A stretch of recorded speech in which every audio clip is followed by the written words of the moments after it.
Assalamualaikum Bu Ovi. Waalaikumsalam Bu Nur. Jumpa lagi ya Bu Ovi. Kok kelihatannya kok wajahnya agak loyo Bu Ovi. Ada apa nih?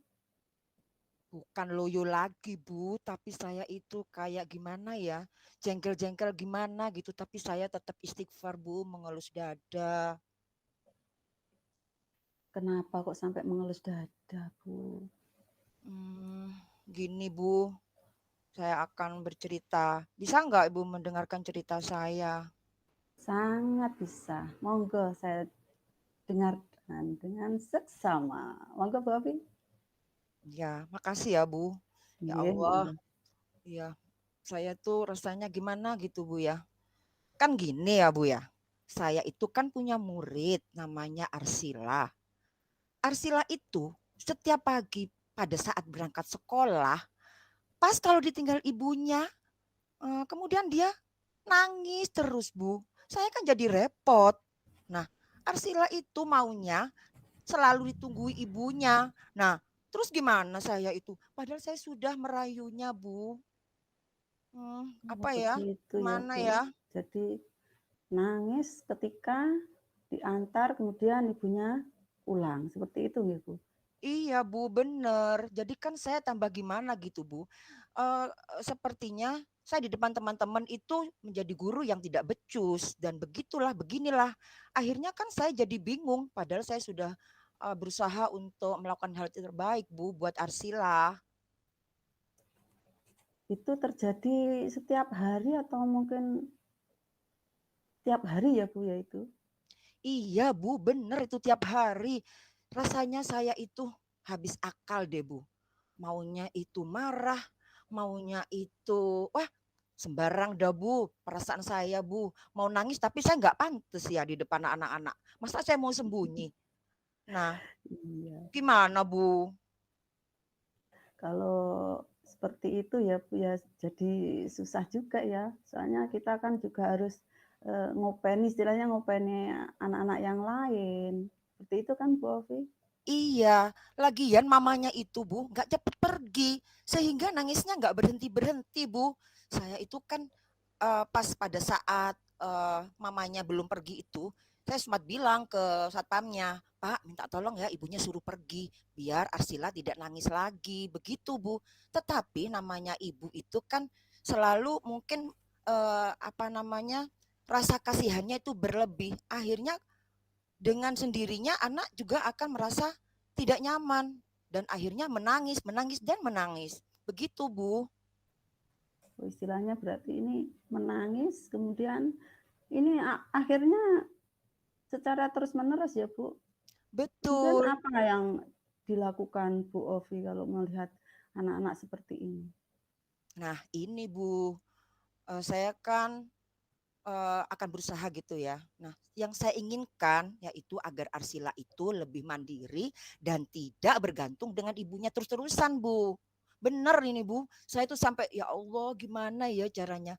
Karena pada anak usia seperti Arsila itu pada tahap perkembangan yang mampu untuk mandiri. Mandiri dalam hal bersekolah tanpa diantar oleh ibunya sampai ke dalam halaman. Nah, mau saya itu kan tetap di luar gitu Bu. Padahal sudah ada tulisannya antar aku sampai di sini. Seperti itu Bu.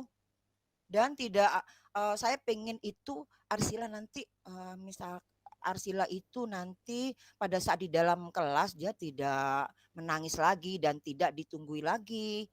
Seperti itu Bu. Berarti ini kesimpulannya ini anak ini selalu menangis dan tidak mau ditinggal. Kemudian kemandiriannya juga kurang ya Bu Ovi kalau saya baca dari ceritanya Bu Ovi ini. Iya Bu, seperti itu Bu. Kemudian kalau menurut Bu Ovi, Bu Ovi kan di TK. Menurut Bu Ovi itu anak yang mandiri itu seperti apa sih Bu? Kalau menurut saya sih Bu, anak mandiri itu anak yang tidak bergantung pada orang lain. Dia bisa melakukan apa saja tanpa meminta bantuan orang lain atau teman. Jadi dia bisa mengerjakan sendiri. Begitu, Bu. Begitu ya. Bagus itu, Bu. Berarti kalau di TK itu kan ada A, B gitu ya, Bu, tingkatannya. Kalau Bu Ovi ini indikator misalnya, contohnya indikator untuk TK ini kemandiriannya itu seperti apa? Iya. Kalau dibilang mandiri atau cukup atau mungkin berkembang kan istilahnya seperti itu ya kalau di TK ya Bu Ovi. Bagaimana Iya. Bu Ovi? Kalau indikatornya itu anak supaya lebih mandiri. Nah, jadi contohnya Bu, misalkan contoh kecil aja nih ya, anak itu berani untuk di dalam kelas sendiri tanpa yang didampingi oleh ibunya atau orang tuanya. Sekarang itu masih banyak kan anak yang seperti itu karena orang tuanya juga nggak ingin anaknya menangis. Minimal anak tersebut tidak menangis pada saat ditinggal orang tuanya, Bu. Jadi dia senang-senang aja di dalam kelas. Seperti itu, Bu. Gitu ya Bu. Kemudian mungkin Bu Ovi nggih setelah melihat anak ini rewel lah istilahnya nggih, rewel, kurang mandiri. Mungkin ada rencana atau tindak lanjut Bu Ovi untuk menghadapi anak seperti ini, Bu, yang Ya, suka nangis dan tidak mandiri seperti ini. iya. Arsila itu kan menurut saya selama ini anaknya kan kurang nyaman ya, kurang nyaman, kurang aman. Dia merasa seperti itu, Bu, pada saat dia bersama orang lain. Jadi dia Ya. lebih senang dengan ibunya. Nah, ini nanti yang akan saya lakukan adalah saya akan melakukan restitusi kepada Arsila, Bu. Yaitu dengan cara saya akan melakukan pendekatan terhadap Arsila. Arsila itu nanti misalkan pada saat kedatangan dia masih menangis, saya akan mencari tempat yang nyaman dan aman untuk saya berbicara dua orang atau empat mata. Saya tanya, kenapa Arsi seperti itu tadi? Mengapa Arsi menangis setiap hari? Nah, kemudian, kalau biasanya kalau Arsila tidak mau menjawab, yang akan saya lakukan berikutnya adalah saya akan mendatangi rumah Arsila dan bertanya, apa penyebabnya Arsila sampai menangis setiap hari? Kemudian tindakan yang akan saya lakukan adalah pada saat Arsila datang, saya akan menyambutnya dengan kehangatan. Misalnya pada saat turun dari kendaraan, saya akan langsung menyapa, merayu, kemudian menggandengnya masuk ke dalam halaman. Setelah itu, saya akan memangkunya dan memeluknya dalam dekapan saya. Nah, dengan begitu, anak tersebut akan merasa aman dan nyaman dalam dekapan saya, Bu. Begitu, Bu. Iya, betul Bu. Jadi anak itu merasa nyaman dan aman dulu nggih Bu, walaupun tidak ada orang tua. Jadi Iya, Bu. merasa ada orang yang menyayangi dia selain ibunya, seperti itu nggih Bu. Iya, Bu, betul. Kemudian untuk ketika anak ini agar bisa mandiri Bu, kalau di kelas itu mungkin Ya. apa yang dilakukan selama ini Bu? Nah, ini Bu yang harus saya lakukan nanti ya.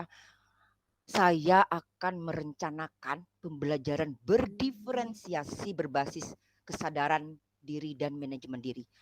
Karena dengan demikian Arsila nanti ke depannya dia tidak akan menangis lagi.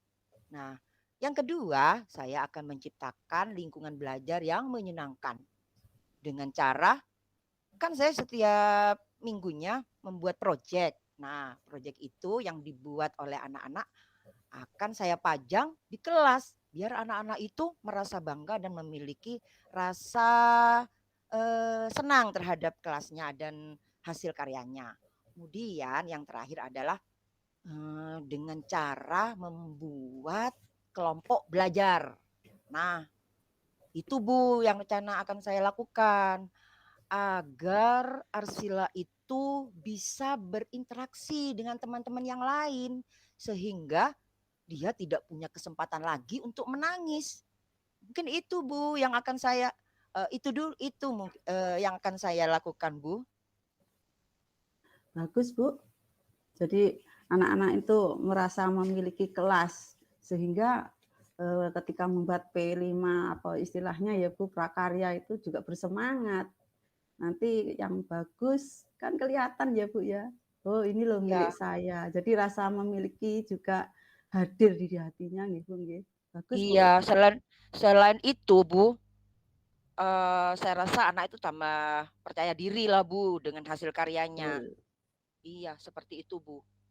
betul sekali. Jadi mungkin juga istilahnya Bu Hovi ini sudah melakukan pajangan. Kemudian ditambah lagi ya Bu, bisa ini ya, kalau saya ini emosi istilahnya itu, ada yang Iya, betul. senyum gitu loh, Iya, oke. iya Bu. Senyum, nangis, tertawa, ya. Iya, Mungkin ini iya. lebih lucu ya buat mereka ya Bu ya. Iya, betul Bu. Nanti rencana saya juga akan ditambahi emoji-emoji itu. Jadi sebelum masuk ke dalam kelas, mereka bisa mentos sendiri apa yang dirasakan pada saat itu. Misalkan ada emoji tersenyum, gembira, dia akan mentos begini dengan cara mentoskan telapak tangan di gambar tersebut. Nah, dengan demikian anak-anak itu kan sudah merasa nyaman ya. Berikutnya yang seperti biasa yang sudah saya lakukan adalah sebelum pulang biasanya anak-anak itu saya menggunakan karena di dalam pembelajaran itu ada emosional ya Bu ya, jadi mereka pernah marah, senang dan lain-lain. Pulangnya sebelum mereka menuju ke pintu gerbang, yang saya lakukan adalah salim, kemudian tos dengan tangan terbuka gini, dan yang ketiga ada tos dengan menggenggamkan satu tangannya yang sebelah kanan, kemudian saya peluk. Dengan pelukan tersebut, saya merasakan betapa anak-anak itu senang dengan adanya saya, tetap merindukan saya. Saya terasa banget Bu, setelah anak-anak itu keluar dari kelas saya. Itu Bu. Bagus Bu, tetap semangat ya Bu mendidik anak-anak agar kelak mandiri, menjadi anak yang mandiri dan cerdas. Kemudian penerapannya itu kira-kira kapan Ibu? Saya Atau akan mungkin mulai besok pagi lah Bu. Kalau saya nunggu